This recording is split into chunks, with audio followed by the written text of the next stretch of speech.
familiar hay que denunciarla y que la violencia familiar es una situación que es intolerable y que entre todos, y que hay organismos que pueden recepcionar esas denuncias y que algo se hace con eso, porque muchas veces está en el inconsciente colectivo, creo, de que, bueno, no denuncio para qué, o para qué voy a decir algo si nadie hace nada o no pasa nada. Creo que lo importante es tomar conciencia de la responsabilidad que tenemos cada uno por nosotros mismos y también por los demás en denunciar estos hechos. Me gustaría, bueno, creo que en definitiva mi rol aquí es contarles un poquito lo que hacemos en la Fiscalía respecto de la violencia familiar, pero eso lo voy a hacer luego. Primero quería que ustedes tuvieran un primer acercamiento, aunque sea la parte técnica, lo más simple que lo puedo hacer, porque sé que son jóvenes y por ahí a lo mejor mucho tecnicismo no es conveniente en este caso. Pero bueno, por lo menos que sepan de qué se trata la ley de violencia familiar, que tenemos una ley de violencia familiar, que es la 2569, que esta ley es del año 2005, que llamativamente, como ustedes pudieron escuchar hace un ratito, este municipio desde antes de la sanción de esa ley ya estaba preocupándose por los temas de violencia familiar, por la creación de los órganos respectivos, para la protección justamente de las víctimas de violencia. Esta ley, como decía, es del año 2005 y ha sido reformada, ordenada en el año 2013 por la ley 14.509. Es importante destacar algunos aspectos de esta ley. Esta ley, y como siempre nosotros nos viene a la mente seguramente la violencia física, es lo primero que se nos ocurre, ¿no? Cuando hablamos de violencia siempre tenemos esas imágenes, como han quedado los chicos aquí afuera, justamente, mujeres golpeadas, ¿no? Es lo que primero se nos viene a la mente. Ahora bien, también esta ley, aparte de lo que es la violencia física, se encarga de lo que es contemplar los casos de violencia psicológica, económica, patrimonial, a la integridad sexual, ¿sí? Todos estos casos también incluyen la violencia y es importante que se sepa que existe y que también se puede hacer algo aunque no haya una lesión, ¿sí? La ley justamente, cuando define lo que es violencia familiar, dice aunque no haya delito. Y eso es importante porque muchas veces no se deja una marca en los casos de violencia. Y creo que esos son los casos a veces más difíciles de probar, por lo menos para la parte penal, ¿no? Pero pueden incluso, si no es delito, seguir un procedimiento en el cual se proteja a la víctima y esa protección se hace a través de los jueces de familia, en este caso del Departamento Judicial Mar del Plata, o en General Alvarado a través del Juzgado de Paz de Entrada, quienes trabajan muy bien y que la verdad que estoy orgullosa de trabajar todos estos años y compartir con ellos un trabajo muy importante en lo que es violencia familiar, antes de estar en el rol que me toca ocupar hoy en la Fiscalía. Creo que es importante también destacar con respecto a la ley a quienes alcanza, porque también uno puede pensar que es solamente la familia que está dentro de la casa conviviendo, y no es así. Esta ley es muy amplia, incluso la reforma vuelve a ratificar ese artículo de la plenitud respecto de la ley, y también denuncia, digamos, que va a estar sobre situaciones o uniones de hecho, sobre uniones matrimoniales, por supuesto, pero también incluye a todos los ascendientes, descendientes, colaterales, ¿sí? Consanguíneos o no. Y también, en un párrafo muy específico, contempla el caso de las parejas o novios actuales o exparejas. ¿Sí? Esto quiere decir que la ley es bien amplia y que no dice, por ejemplo, un tiempo, no especifica tiempos, simplemente de que haya habido una relación entre esas dos personas. Con eso ya la ley engloba, digamos, a todas estas situaciones que se pueden generar en violencia familiar dentro de lo que es la pareja, la convivencia o el matrimonio. La ley es bastante amplia, tiene medidas de protección que los jueces pueden tomar. Esas medidas de protección les pueden aplicar en el caso del Juzgado de Paz, que es Sara González, pero son medidas que se toman en la urgencia. No siempre quiere decir de que una denuncia de un hecho inmediatamente va a caer una medida cautelar de la que podemos conocer como más gravosa, en el caso, por ejemplo, de que alguien se tenga que retirar del hogar o una restricción de acercamiento, sino que hay otras medidas también que se pueden tomar, que por ahí son las que menos se conocen, pero que también son medidas que resguardan a la víctima. Otra cosa importante, sobre la que después volveré, es que en el caso de cumplimiento de esas medidas impuestas por la justicia, hay sanciones, y esas sanciones recaen en el ámbito de la justicia penal. Previamente, el juez de familia, el juez de paz, tiene la facultad de tomar algunas medidas, pero de todas maneras, y creo que es una cuestión de interpretación, creo que definitivamente que debe caer dentro del ámbito penal. Bueno, ahora le paso la posta a la licenciada González y luego voy a retomar sobre lo que es específicamente la tarea de la Fiscalía en los casos de violencia familiar. Bueno, yo en este caso estoy en representación del Juzgado de Paz, de acá del Partido de Alvarado. Me gustaría relatar esto que dijo Ana en cuanto a la magnitud de lo que es el concepto de violencia familiar, que no implica solamente un vínculo sanguíneo o una convivencia, sino que haya existido una relación entre la persona que es víctima y la victimizada. Se quiere decir que pueden denunciar justamente no solamente familiares, sino por ahí personas que han sido novios, o qué sé yo, o hermanos, o que tengan otro tipo de parentesco. Después, cuando el alcance también del concepto de violencia, que no solamente es la violencia física, y esto lo digo porque a veces uno escucha a lo largo del día, digamos, en los casos que atienden, que hay cuestiones que están como nacionalizadas, esto de que, bueno, nunca me pegó, o solamente me agrede verbalmente, o bueno, como que se minimizan ciertas cuestiones. En realidad el concepto de violencia es muy amplio, con lo cual cualquiera que haya tenido también algún tipo de problema que no abarque precisamente la violencia física, pero que sí sienta violentado algún aspecto de su integridad, también puede hacer la denuncia o ir a plantearlo en uno de los marcos institucionales en los que estamos acá. Ahora también se han ampliado muchas formas de violencia con todo lo que tiene que ver con las redes de comunicación, con las redes sociales y demás, con lo cual también nos obligan a ir modificando a nosotros también nuestro accionar y a ir acomodando las medidas que prevé la ley en función a esas nuevas formas de maltrato. En cuanto a lo que es el rol del Juzgado de Paz, bueno, el Juzgado de Paz tiene competencia para las causas de violencia,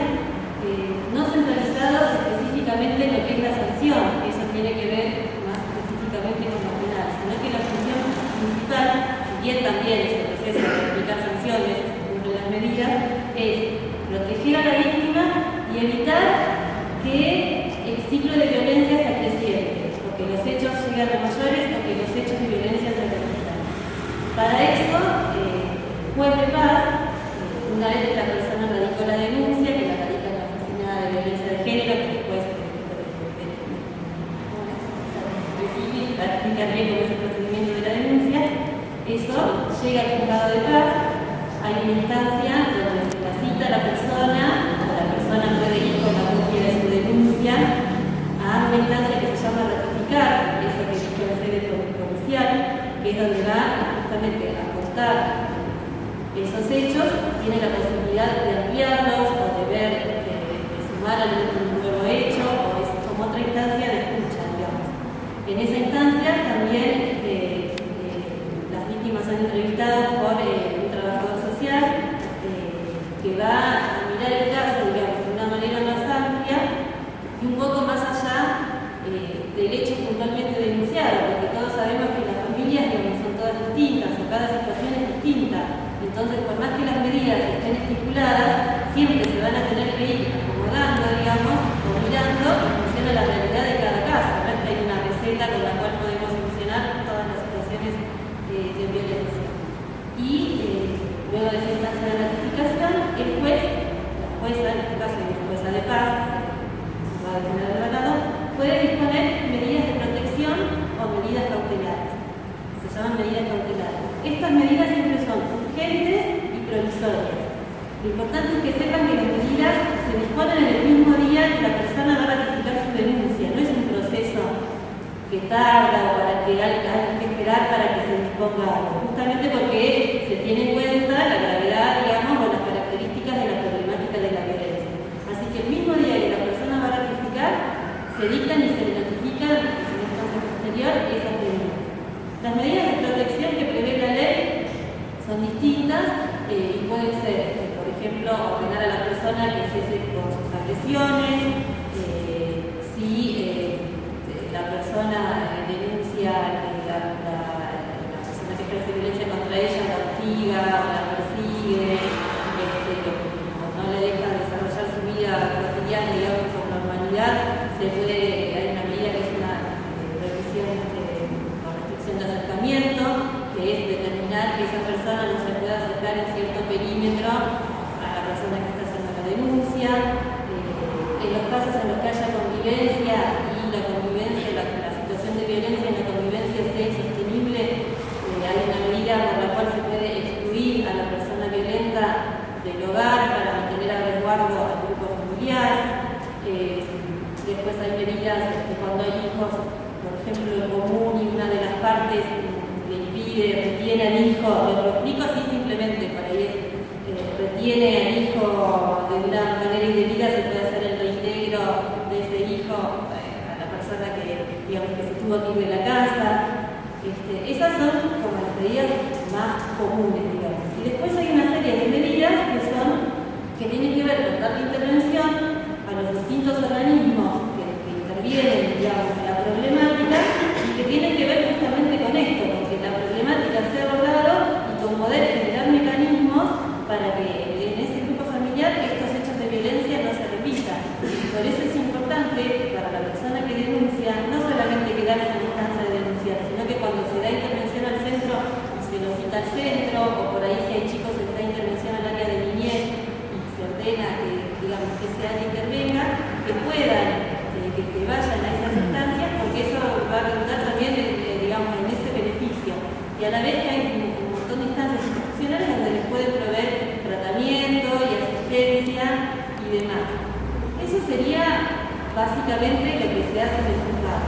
Como explicaba antes, las medidas son siempre urgentes y provisorias, se dictan por un lapso de tiempo, no es que se dicte una restricción de acercamiento por un tiempo indeterminado. Supónganse que se dicte por 30 días. Una vez vencidos esos 30 días, desde el juzgado se hace un seguimiento en conjunto también con el centro de violencia y demás, y ahí se evalúa si esa medida hay que prorrogarla, hay que extenderla. Esa es la particularidad también que tiene ese proceso, que las medidas, de acuerdo a cada realidad y a cada caso, se pueden ir modificando, se pueden ir extendiendo, se pueden ir ordenando otras intervenciones. Si supónganse, se hizo una denuncia, se hizo todo el proceso y la medida se venció, el caso se solucionó por un tiempo, pero después se repite nuevamente la violencia, la persona puede denunciar nuevamente y esas medidas se van a dictar en forma urgente ante la nueva denuncia. O sea, esa es la posibilidad que tiene la intervención, digamos, encuadrada dentro de lo que es la ley provincial, es la 12.569, que es una modificatoria que es la 14.509. Y creo que lo importante para destacar en este encuentro de hoy, sobre todo ustedes que son tan jóvenes y que por ahí han vivido situaciones o ven situaciones que les llaman la atención o que les parece que tienen que ver con esta problemática, es que nos vean, que nos conozcan las caras, digamos, que tomen el registro de dónde trabajamos, de dónde está el juzgado de paz, de dónde está la fiscalía, la oficina de violencia de género, la comisaría de la mujer, y que sepan que ahí alguien nos va a atender, alguien nos va a escuchar. Que después se evaluará cómo es el caso y qué proceso se hará al respecto, pero que no dejen de plantearlo, de buscar un lugar donde plantearlo o de hablarlo con alguien, porque esto redunda después en que, bueno, poder prevenir justamente que se produzcan situaciones peores. Creo que no me queda nada más, porque sí, no sé si me pasa. Hola, buen día. Yo soy de la Oficina de Atención a la Violencia de Género. Estamos próximos a cumplir 2 años de la creación. El objetivo que tuvo la creación de esta oficina fue traer el formato de la Comisaría de la Mujer y la Familia a una localidad en la que no estaba presente. La diferencia, como bien marcó el intendente, es que la Comisaría de la Mujer y la Familia tiene un equipo técnico propio, que está compuesto por abogados, por psicólogos, por asistentes sociales, y las oficinas no lo tenemos. Nosotros acá en Dinamarca utilizamos recursos del municipio, compartimos las instalaciones con el Centro de Atención y Prevención a la Víctima de Violencia Familiar y en el caso concreto, cada vez que lo hemos necesitado, hemos tenido un equipo técnico que nos ha brindado asistencia, orientación, que ha brindado atención a las víctimas y en ese sentido no hemos notado o no nos han hecho sentir esa falta de acompañamiento profesional. Por todo lo demás, todo lo que podemos hacer en la comisaría de la mujer y la familia lo hacemos nosotros desde la Oficina de Atención a la Víctima de Violencia de Género. Tal es así que no solo nos ocupamos de la violencia familiar, sino también de toda situación que tenga como eje un delito contra la integridad sexual. La existencia de otro delito va a marcar que nosotros podamos trabajar con la Fiscalía o con el Juzgado de Paz. La importancia también de la ley de 2569 es que ahora se da conocimiento a la justicia, que se da conocimiento a las instituciones, que se hace abordaje en situaciones que no existen delitos, en empujones, en insultos, en gritos, en tirones de pelo, que antes del 2005 se había ido a hacer una denuncia de este tipo, o nadie iba a detener, o iban a tomar una exposición civil que iba a quedar guardada en la carpeta. Esa tal vez, y a la larga, y con el tiempo, y con la recuperación de estos hechos, de insultos, de tirones de pelo, yo les puedo asegurar que hemos conocido a mujeres que tienen una afectación mayor que la de haber sufrido un delito. Así que es muy importante la aplicación de esa ley. Un hecho muy importante del funcionamiento de la oficina es la interacción con otras instituciones. Nosotros hoy por hoy no solo llegamos a las familias y conocemos las situaciones de violencia familiar porque la víctima viene y radica la denuncia, sino que lo hacemos a través de salud, de educación, de comunidad, de los equipos interdisciplinarios, de los equipos distritales de pedagogos de las escuelas, el servicio de área de niñez, cada vez que toma conocimiento de algo viene y toma la iniciativa. Eso hace que se visualice la problemática de una manera mucho más amplia, que después el día de mañana se pueda generar a través del Poder Judicial estadísticas y mejores políticas públicas respecto a la materia. Eso es importantísimo. Después, solo quiero decirles que la oficina está abierta todos los días, estamos a las 8 de la mañana para cualquier consulta que quieran hacernos.